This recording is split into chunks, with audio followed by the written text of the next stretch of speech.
France bi mbir mi jógee muy opposition pouvoir yëpp dañ ci ànd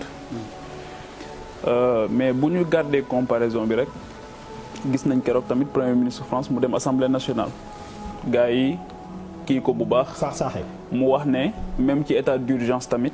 assemblée nationale dafa war a continuer def rôle am di contrôler l'action de l'exécutif mais pour man président Macky Sall coow li yëpp aussi moom moo ko teg boppam parce que bu dee da nga def déclaration ne da ngay mettre en place un comité de pilotage boo xamante ni moom moo war a def lépp tey moo war a def lépp dans cette affaire là mais waroo jël ay décisions aussi ci ginnaaw boo tegagul le comité de pilotage bi nga waxoon ne da nga bëgg mu inclusif parce que comme da nga jóg bi mbir mi jógee sénégalais yëpp ñëw adhéré parce que en temps normal ay recettes u état la ñuy jël di ko jëfandikoo ak yeneen mais xam nga lii ba ci journalistes yi nga xamante ni sax seen doole bariwul dajale nañu 1 million de francs dem joxe ko sëñ Mountakha jóge fa la joxe 200 millions ñi nga xamante ni mooy les couches li ku nekk jël sa dërëm joxe xam nga xaalis boobu nag saytu ko ak jaarale ko yoon ba nit ñi seen xel dal ci baaxoon na jamono ju nekk waaye ji la raw léegi lan moo tax suspicion bi jóg xëy na mooy que président Macky Sall sa première sortie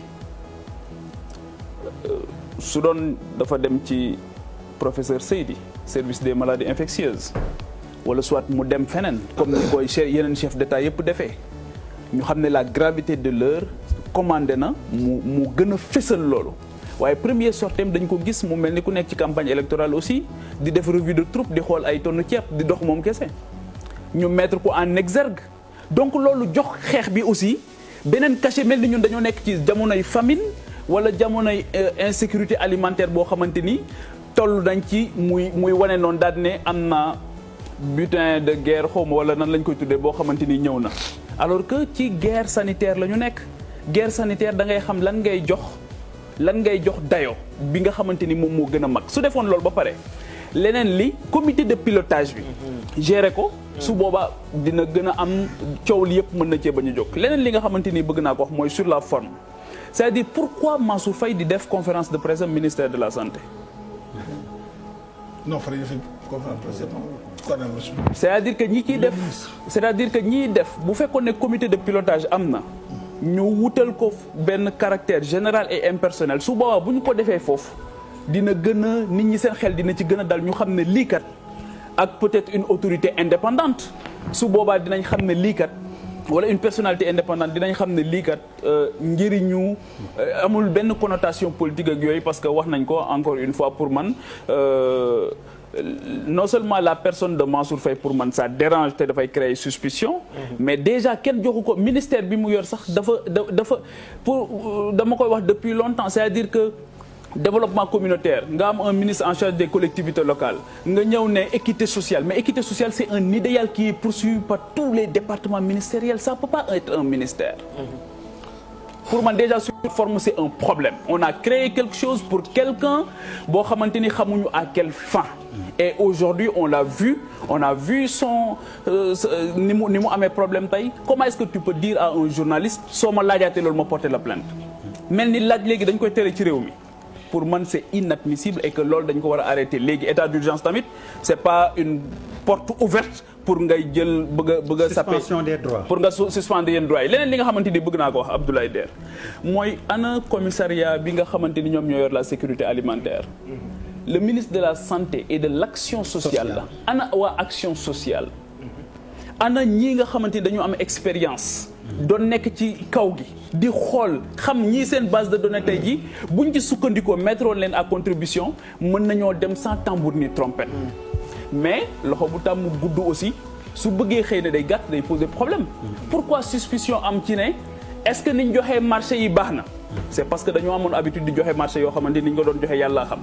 est-ce que ki ñu ko jox moom lañ ko war a jox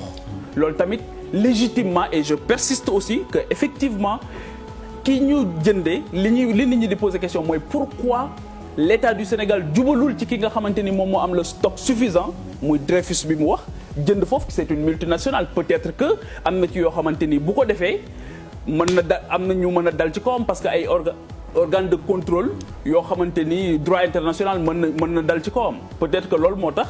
keneen dem jënd ci moom jaayet état du Sénégal mais quoi qu'il en soit li ma jàpp mooy même bu fekkee ne 1 franc la même bu fekkee ne 10 francs la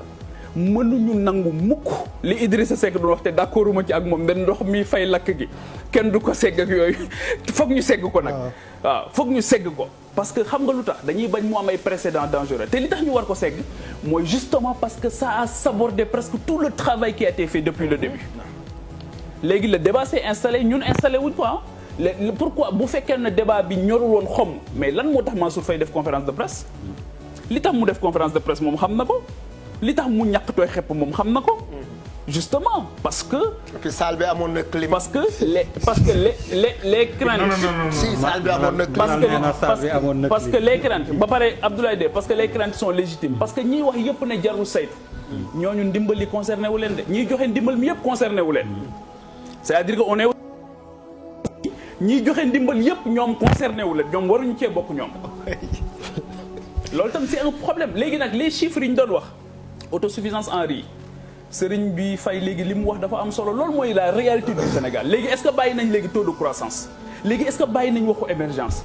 coronavirus nous ramène à la dure réalité du Sénégal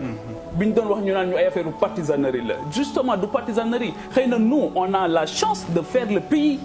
de tâter le pouls soo génnee Dakar gii wala bala ngay génn Dakar fii nga am problème nga gis nit ñi ni ñuy dundee nga dem foo xamante ni gis nit ñi accès à l'eau accès universel li ñuy wax nii Mame Boye Diao xam na ci dara il vient de Kolda la réalité mooy tey nit ñi dañ leen di jox lu ñu saabu buñ sangoo tous les hommes politiques sont sur le terrain pour maye saabu on est dans un pays boo xam les gens amuñu saabu et après on vient nous dire que nit ñi tey ji kan moo ci am problème mu saabu ci ñun ñi mais am na ñoo xam dañuy dem di leen may saabu ba pare di ko photo di ko wane ci internet bi c'est ça la dure réalité de la vie Madar amuñu ko Madar c'est ça le Sénégal aujourd'hui donc pour man soyons beaucoup plus humbles gouverner générosité la nañu ci def yërmande nañu bàyyi ñi am poste am domba tànk tey foog ne ñoom ñoo am le monopole de la vérité jàpp ne ñoom ñoo gën a bëgg réew mi li ñuy joxe nii du action de solidarité c'est une obligation ñoom ñoo ko moom